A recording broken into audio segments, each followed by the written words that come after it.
In a world where magic flows like rivers through the earth, a young boy named Lloyd stumbled upon a destiny far greater than he could have imagined.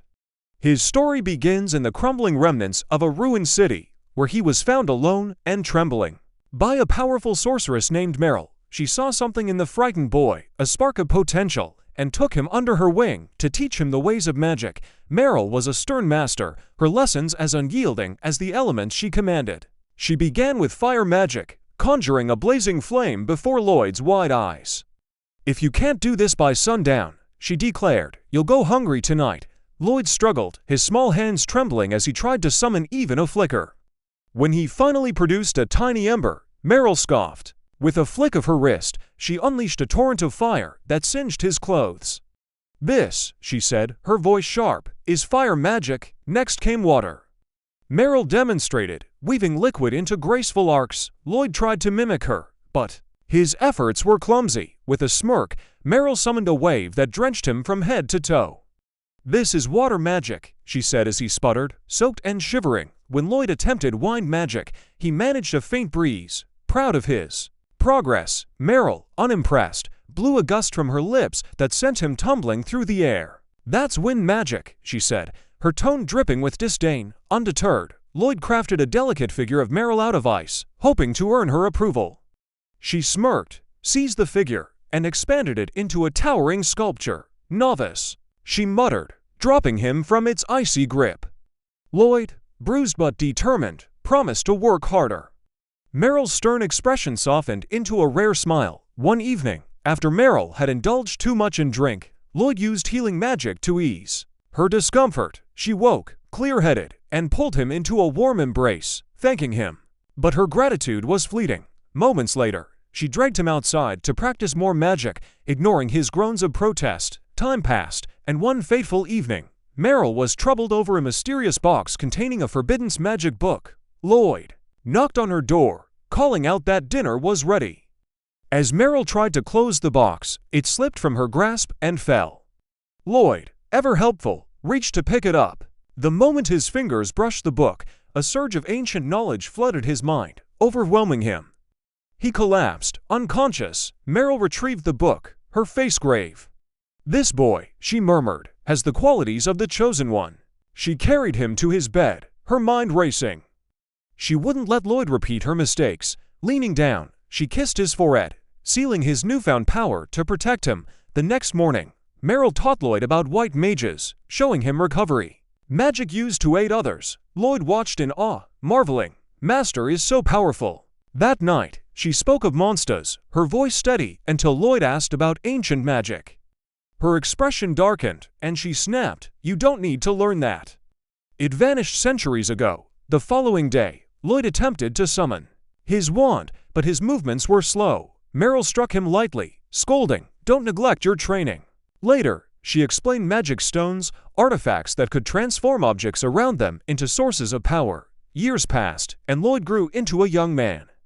Meryl, ever the demanding mentor, took him to a dense forest, handed him a knife, and said, "Get home within a week." Then she left, alone. Lloyd faced a monster and fled, climbing a tree to escape its claws. Panting, he muttered, "White mage magic can't defeat monsters. I have to run." He wandered, using recovery magic to make fruit edible and hiding in caves to avoid predators.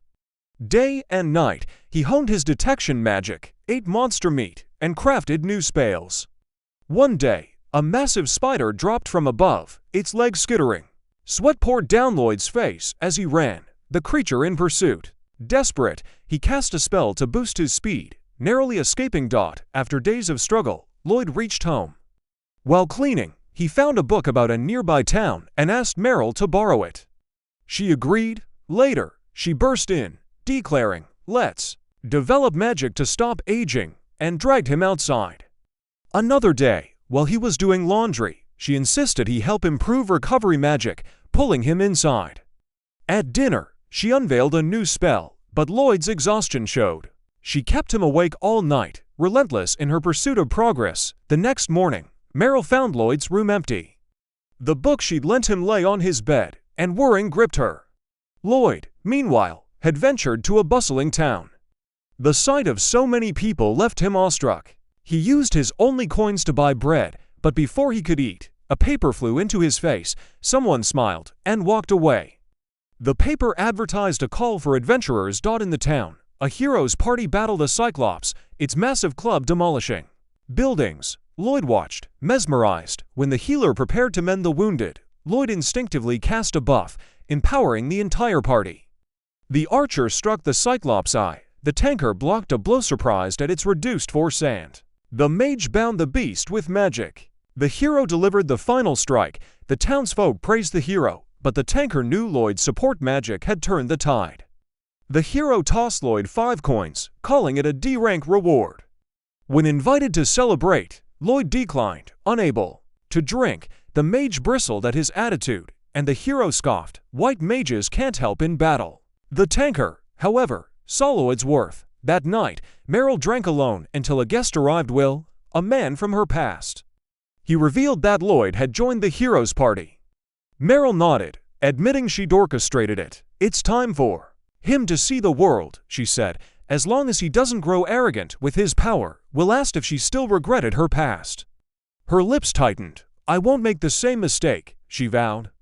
Will recounted a dark memory. A demon lord, desperate to seize the forbidden magic book, had nearly destroyed everything in a self-destructive blast. From afar, Will had watched as Sybil, a white mage, used ancient magic to revive those slain by the demon lord at the cost of his own life. In a stunning twist, it's revealed that Lloyd is the reincarnation of Sybil, the hero who saved the world. In the present, a street storyteller wove tales of the hero's party, claiming heroes were chosen by a holy sword. This time, it was Alan. During a battle with a minotaur, Alan struggled until Lloyd's buffs lightened the tanker's shield and empowered the team. The mage bound the beast, and Alan defeated it. Later, the tanker, studying defense, confided to Alan that her shield felt strange lately. "I feel stronger," Alan bragged, dismissing training. The tanker frowned, troubled by his arrogance. When a golem attacked soldiers, the hero's party was summoned. Alan boasted it would be easy. At the site, no golem was found, but Lloyd's detection magic led them to its lair. Alan defeated one golem, but another emerged. Lloyd spotted a demon wielding a magic stone, controlling the golems. He explained its power to the party, buffed Lulu, and instructed her to strike the demon. She smashed it through a wall. Lloyd ordered Mia to retrieve the demon's staff, which she teleported to him. Lloyd sealed it instantly, furious at taking orders. Alan ignored Lloyd's warning and charged the remaining golem. Lloyd teleported to push Alan aside, saving him, but Alan, enraged, expelled Lloyd from the party, calling him useless and an eyesore. Lloyd left, head bowed, believing he lacked skill. The others rejoiced, but the tanker was heartbroken. Lloyd tried joining other parties but was rejected. Feeling defeated, he overheard someone seeking an unaffiliated white mage by morning, a task deemed impossible due to her condition. She spotted Lloyd and, desperate, dragged him to join her party, pulling him into a new adventure.